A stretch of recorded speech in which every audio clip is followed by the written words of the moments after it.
connais cette sensation. Ton esprit ne s'arrête jamais. Toujours à penser, à s'inquiéter, à analyser, à ressasser le passé. À force, cela devient néfaste, même malsain. Alors qu'à la base, penser et réfléchir est bénéfique chez un individu. C'est pour cela que dans cette vidéo, tu vas découvrir les méfaits et les bienfaits des pensées. Et tu vas savoir comment réguler le flux de tes pensées. Déjà, il faut savoir qu'il y a une différence entre penser et réfléchir. Penser est automatique et parfois superficielle. Les pensées peuvent être des idées, des souvenirs, des rêveries ou des jugements. Alors que d'un autre côté, réfléchir est intentionnel et structuré. La réflexion est plus approfondie, fait le pour et le contre, analyse des faits ou résout un problème. Donc, à partir des deux définitions, on voit très bien ce qui est utile et inutile. Réfléchir, c'est bien, mais penser à longueur de journée, ça en devient malsain. Ok, réfléchir, c'est cool. Mais pourquoi c'est aussi néfaste de trop penser?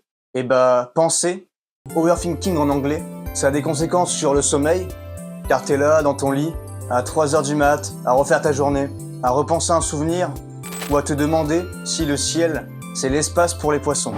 Oui, c'est moi qui viens d'y penser, ça n'a aucun sens, mais je viens d'imaginer ça. L'overthinking a aussi un impact sur ta fatigue, car c'est sûr que à force de penser, ça devient vraiment fatigant pour ton cerveau, car ton cerveau n'a jamais de pause. Il y a aussi un impact sur tes choix, car trop penser empêche de passer à l'action.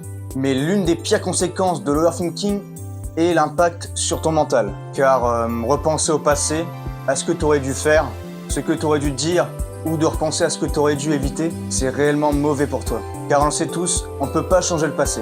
Mais en plus, le fait de ressasser le passé empêche de voir dans le futur, de penser à l'avenir. En plus de ne pas penser à ton futur, à tes objectifs, tu ne profites même plus du moment présent. Il y a plusieurs causes à l'overthinking. Il y a l'ennui, la solitude, la remise en question, le doute et l'anxiété. Après, je pense qu'il peut y avoir d'autres causes, mais je les connais pas toutes. En gros, il y a plein de raisons différentes. Par exemple, de mon côté, je dirais que c'est plutôt dû à l'ennui, que je me mets à toujours beaucoup penser et tout. Heureusement que pour éviter tout ça, du moins le réduire, j'ai plusieurs solutions. Commençons avec ma solution qui marche sur moi. J'ai une question à te poser. C'est quand que tu n'overthink pas? Je te laisse 2 secondes pour réfléchir. Et bah, c'est quand tu es occupé, tout simplement. En gros, quand tu fais quelque chose, tu ne penses pas. Du moins, tu réfléchis quand même. Donc travaille, fais du sport, dessine, écris, lis un livre, fais quelque chose de productif et au moins tu seras occupé et tu seras pas là toujours dans tes pensées à cogiter. Bon, je sais pas si ça s'est vu, mais ma lumière vient de s'éteindre.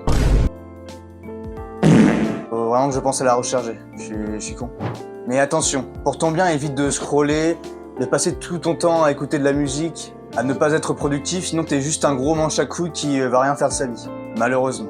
Par exemple, moi, comme activité pour éviter de m'ennuyer, je fais du sport, je fais des vidéos. Le script, le montage, ça prend beaucoup de temps quand même. C'est pour ça que tu dois liker et t'abonner dès maintenant. T'as vu ça? Transition parfaite. Aussi, à part ça, j'aime bien lire, comme le manga Berserk, qui est vraiment un bon manga, je recommande. Ensuite, j'ai une solution pour les personnes anxieuses. C'est la méditation et la respiration pour se détendre.